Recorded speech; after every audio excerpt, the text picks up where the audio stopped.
what did I do wrong? How could I have made it better? So I was very lucky. I am very lucky. They're both still alive, riding their bicycles and still doing crazy things. And they're not in, late 80s. So again, even just with age, they're teaching me that like 56 is not old. Like Right. they're still out there riding bicycles. And my dad's 90 and still working, still loves every day, gets up, has a purpose, keeps moving, walks like 5 miles a day, never fails, winter, sleet, whatever. He's out there walking. And my mom's on bikes. Like, she's still camping. She's doing all sorts of amazing things. So there's no limits, which is what I was born into. There is no limits. And You whatever know, you want, figure it out. Yeah. Welcome to Coach Soul, the podcast where we explore therapeutic ways to the best versions of ourselves. I'm your host, Steve Hudgens. I'm a licensed professional counselor dedicated to helping you navigate life's challenges. In each uplifting episode, we'll discuss mental health, relationships, self-care, emotional well-being, and personal growth. Join me and with my co-host, Kenya Evelyn, a therapeutic life coach, where sometimes we'll even welcome special guests to our show that share their experience and expertise. So let's embark on this transformative path together and discover a healthier and happier you. Hey, welcome back to Coach Soul. We have a special guest, and when we think about anxiety, we just we take it as the norm. Stacey is with us. Stacey, please introduce us to you, what you're about, and a little bit about what anxiety. Yeah, for sure. Definitely have felt anxiety. Definitely wasn't a world that I knew about. My background is, kind of born into a high performance family. Both my parents worked for the Olympic Games. My 0 to 7 years were 76 Olympics in Montreal, watching like this amazing magic happen all around me. Like my parents talked about the athletes village and poof, there's the athletes village, like we were breaking ground. So I really, really was inspired as a child to think big, be big, have big impact, and most of all, be in service to excellence, which is was my kind of everyday and with those parents. And so as I grew up, I became a high performance athlete myself. Again, in my mother's sport, which was just a natural thing. I feel like I was born on a gymnastics mat. So I went into gymnastics. So again, very strong mind, a very powerful ability to create in my mind and do mind body connections and all those kinds of things. So very strong mentally, very strong physically, and I had a very deep spiritual life also. So not that I talked about that with anybody, but I just thought everybody did. So for me, it was my playground, it was my exciting, it was my guidance, it was all of those things. So if I move into my 30s, I had a fabulous career actually with the Olympic Games for 22 years all over the world. So definitely in service to excellence. I felt very proud and loved my job very much. And then in my mid 30s, this one night took it all, just changed. It just turned my life literally inside out. And I don't know if your clients, know about or are interested in timelines or anything. Well, I was absolutely knocked out of mine, like just knocked out of my timeline and just put at the very, very bottom of that, emotional. I was in the survival. I was in the struggle. I was in the suffering. I was in the what is happening space. I So I want to can't. I'm sorry, Yeah, Stacey. I want to kind of set the stage a little bit because I believe that when we think about history with our parents and growing up, it's that undertone of belief systems that we have that is we have our identity, and under our identity is these belief systems, whether we believe in God or absolutely. not. It's the educational system, it's family upbringing, the messages they bring through the transgenerations and things like that, that it can have an Yeah. effect on our identity. Oh yeah. And if, Oh if yeah. I heard you say earlier, parents involved in Olympics, Yeah. and then you say you followed your mom's footsteps. I mean, that takes a lot of focus and discipline and things of that nature. How strict was the household growing up so that we can have an understanding of what it was like growing up in an athletic home? It wasn't strict actually. We were very free thinkers. My father, I would say, definitely taught me magic. in that magical space of I can create anything. He has a deep rooted, when I look back, and now I'm 56 now. So when I look back over what I've learned in the last 15 years and been given language throughout my studies with Daniel and that kind of thing, Daniel's also the creator and founder of the technique I teach. So he's a very spiritual and very, I call him my ancient. So my father, when I look back over my life, very much an elder, very much that ancient elder. He was very wise and taught me many incredible, he read me the Book of Enoch. He read me the Emerald Tablets. We talked about Egyptian, all sorts of different things. And that was my childhood. And it's interesting. I'm doing a project right now in the South Pacific with my sister, who's 18 months younger than me. So same household. She's also a very high achieving woman too. But we had very different childhood. My dad didn't read her those kinds of books. They had very different kinds of conversations. So coming back together after all of these years and working together in such a cool environment down here in the South Pacific, we've got a lot of time to talk. And she was like, Dad read you what? And I'm like, how do you not know the Book of Enoch? She's like, the book of what? So we were parented really individually, which I found just incredible. Yeah, my parents are very open thinkers and absolutely believe that we are here to create. And to then, once we do, as we're creating, to be in service in any way that we can and have impact. So, of course, my sister and I, being who we are, have taken that to the global stage. Her in her industry and mine in mine, because the technique that I learned from Daniel, he remembered the technique, all of those things that you mentioned about my childhood, the discipline, the complexity of things, the ability to hold and take on phenomenal responsibility without even really noticing or feeling it, right? I was prepared my whole life to meet Daniel, and I met Daniel when I was 40. So I feel blessed that I was in those environments. And because my environment was very safe, both my parents, I never felt in danger or lost or forgotten or any of those things. I was able to really jump high. And if I fell, it was okay. You get, if that's a girl, wipe yourself off. Come on up. You want to talk about it? Nope, let's go. Or yes, what did I do wrong? How could I have made it better? So I was very lucky. I am very lucky. They're both still alive, riding their bicycles and still doing crazy things. And they're not in, late 80s. So again, even just with age, they're teaching me that 56 is not old. Right. They're still out there riding bicycles. And my dad's 90 and still working, still loves every day, gets up, has a purpose, keeps moving, walks 5 miles a day, never fails, winter, sleet, whatever. He's out there walking. And my mom's on bikes. She's still camping. She's doing all sorts of amazing things. So there's no limits, which is what I was born into. There is no limits. And whatever you want, figure it out. Yeah.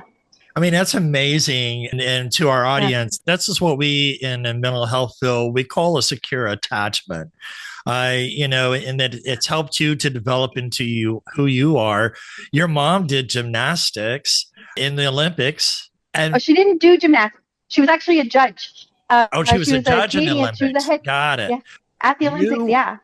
So you were the one that was involved in gymnastics. Yeah.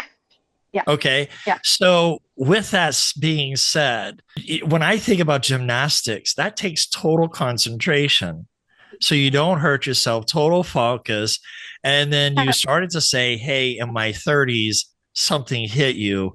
What was it that impacted you in your 30s were you still in gymnastics? What was happening to you at that time?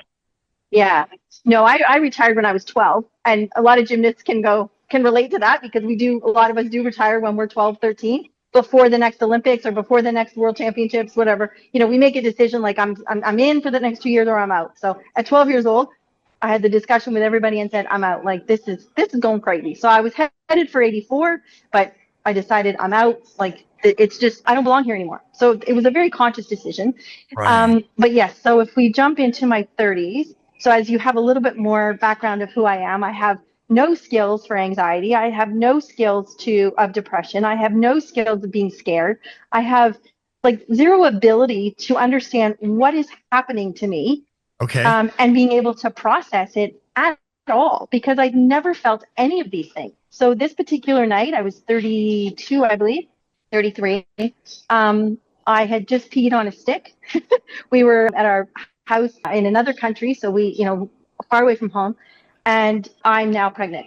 I'm like, oh my gosh, this is so exciting. I go to step outside. I've got the, pregnancy test in my hand. I go to, tell our friends like, oh my gosh, this is happening, and accident happened. And the next thing I know, my guy, who at this point I'd been with like 11 years. So, I mean, we were family and Sure. the love of my life. And he kind of went outside from the patio. He went outside to see what happened. And unfortunately, this young man, the man that was driving the car that hit our car, came after him with a knife. And he lived. I'm not going to get everybody No, upset. no, yeah. He did live. Yeah, yeah. But it was very traumatic. I didn't get to say my news until the news actually of being pregnant saved his life, because he was about to die. Like, he had died twice in my arms and he was about to do it again. And I just kind of blurted out, like, don't you dare leave me. Don't you dare leave me to raise a baby by myself, or what, kind of was like, blah, blah.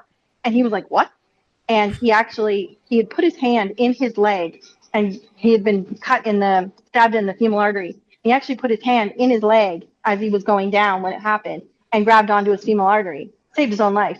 So as he was kind of passing out or dying, he was going to be releasing his hand from his femoral artery. So, but when I told him about the pregnancy, it was like, what? And he woke up, or like snapped out of it, and really held on to the femoral artery and was airlifted out. And then, I fought really hard to not have his leg amputated. He was a pro golfer. Is a pro golfer. So not to have his leg amputated, because that would be his whole, so I was in the fight of my life, for mine, for now our baby. And what I call, where I went after this event, like in that moment, I went to my own private hell.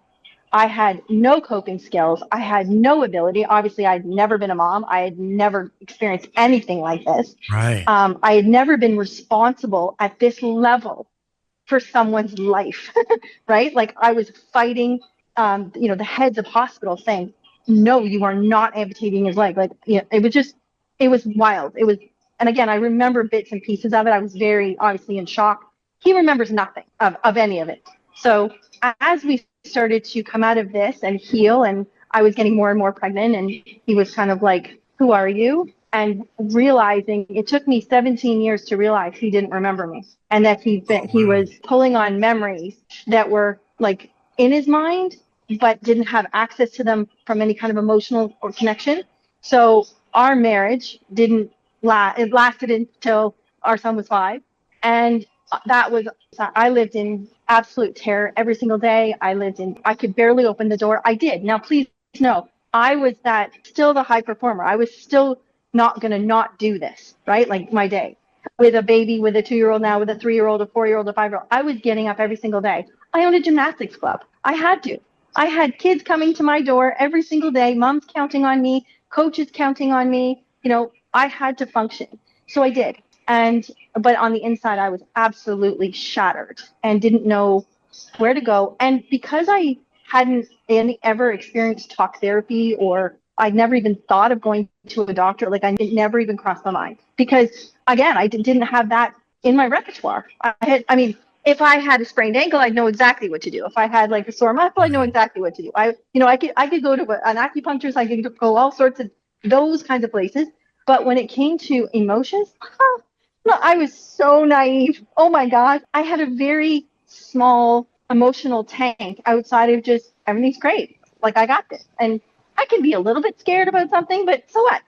I was never terrified to go out the door, or to drop the baby, or everything. It was everything. I was the mom checking to see if he was breathing, that kind of thing. So that really Everything was backwards. Everything was wrong. that was just a hard impact on you, a shell shock type of an experience.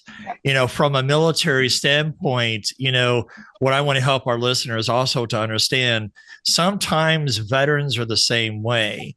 We are told to push through combat, and you can't stop and focus. And fortunately, I wasn't in combat, but I've got several friends who have been in combat. And it is a constant journey for them to keep on fighting for a sense of sanity, so to speak. Yes. Oh, yes. I thought I'd lost it. I thought, oh my, I'm losing my mind, but I couldn't let anybody know, right? Like so in this 5 years, I just kind of kept doing that. Like, I got this. I'm okay. I got this. And then I'd look at the baby and go, we got this, little boy. We got this, like kind of made a team out of it. And we did it. And I was always smiling and I always, showed up. And then my marriage ended. And it was like, that was it. The bottom fell out. And it was the one thing I was kind of hanging on to because he was there, but he wasn't there. Like, he wasn't the person I knew, the person that loved me. He wasn't the person that I loved. Like, that guy was gone the night of the accident. Like, the person that I was with 11 years prior to that and had this, wild, amazing life, he wasn't there anymore. And I knew it. And I was very sad. And I was very sad for all of those years too, because I knew something was very wrong. And of course, not a talker. So I didn't talk about it. We never sat, and he wasn't Right. either. So we just kind of, he's an athlete too. So we kind of like, you good? You good? Yeah, I'm good. I'm good. Like, that was our conversation, like, so When to sit down and have this. I was going to say, you have these athletics, and you think you have this discipline and things like this, and what's puzzling is, from what I'm understanding from your story, he got stabbed in the leg. But where was the impact to his memory? Oh, because I think, like, looking back over it, this is a long, long time ago now, over 20 years ago, is when he died, because he died twice. And I don't know how many times they revived him in the helicopter. I don't know. So it was lack of oxygen, or, but again, Right. it was, this is me putting pieces together of 23 years ago, as I'm going through my own healing, going, oh, that's now obvious, but if I jump back to the post-traumatic stress, Yes. 100%. And again, like, I had anybody diagnose me, they would have said, oh, sweetie, like, you are in it, man. Like, because I couldn't stop replaying it. Like, all my symptoms were there. I had never heard of post-traumatic stress until well into my own healing, which was, I met Daniel 45 days after my marriage ended. And I couldn't believe it.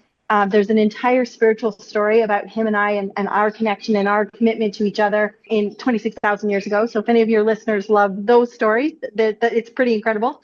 So we were to meet. We had a contract, blueprint to meet in 2010. And I got separated December 31st, kind of thing. Like, and I met him 45 days later. I want to kind of help listeners to try to identify with you, because here's this moment of impact. And, sometimes we have these dreams and goals in our mind of the white picket fence, the dream of America, so to speak. And just one instance changed your life. Right. Yeah. Completely. What was it? Completely. What was it? Was it difficult? What experiences did you experience with sure. raising your child alone? Yeah, it was very hard. So he did, yeah. When we got separated, which my son was now 5, it was very hard. But so what? Like, again, that was kind of like, so what? But the interesting part is after the separation, I met Daniel right away. Okay. And so when I met him, he did the technique with me. And this is where my life changed the other way now. So when I met Daniel, I had been very quiet for all those years, just silently in my own hell, not knowing where to throw myself, what to do, except for just cry and just keep smiling. Like, when I'm in private, I cry, and I was lost. I was spun off my axis, and many people in post-traumatic stress, anxiety, depression have been spun off their axis, whether that's through a traumatic event, or whether it's just their thoughts and how they're feeling is, like, either keeping them very heavy, which is that depression, or very up here, right? Like, in that anxiety. And I was both.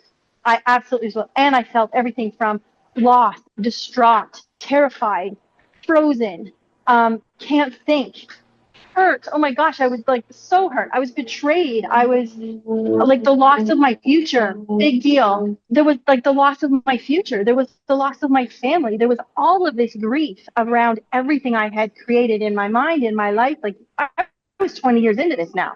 And it was just going to be over with like 5 words.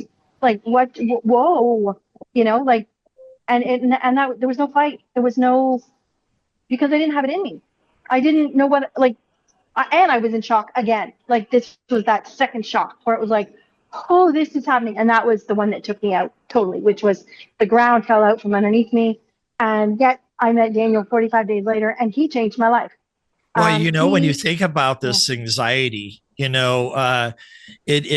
impactful, and a lot of people think it's the norm of where we're it's at not, for anxiety yeah, or it's yeah. depression.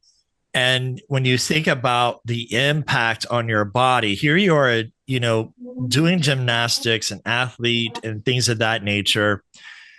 Did it hit you medically?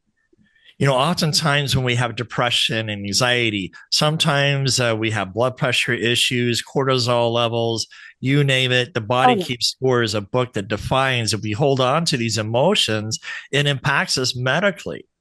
So and then you have a child that's 5, and it's like, okay, I'm in survival mode. Is that what you felt at that time? Just survival mode, just Oh, trying to make. totally. Oh, I feel like I was in survival mode the moment it happened in 2002. I felt like the moment it all happened, it was survive this, like get through this and survive this. But it never ended until again I met Daniel and started doing this technique. And when I started, when Daniel started working with me, I didn't feel any of those things. The work that we do with the fixed code changes how you feel in your life, about your life. Because what happens is that, for example, if we take overwhelmed, if we take can't think, if we take run out of time, those 3 symptoms alone are attached to one program called anger. And when we disconnect through the technique, when we disconnect the feeling angry, overwhelmed disappears. You can't be overwhelmed. You don't run out of time. You become very time wealthy, and you can think because anger jams internal dialogue. You can't think. And I can actually do this for probably 1,000 emotions. I can give you the symptoms because I've been studying them. So anybody at any time can ask me about struggling. Oh, I can tell you what that looks like. Do you feel this, this, and this? But yeah, that's exactly what it is. Excellent. Let's get rid of struggling. And people say to me all the time, you have to struggle to move forward. I'm like, no, you don't. Like that is a absolute human dupe. That is a dupe that was placed on us that we have to struggle to keep us struggling. It's a belief system that I'm calling bullshit.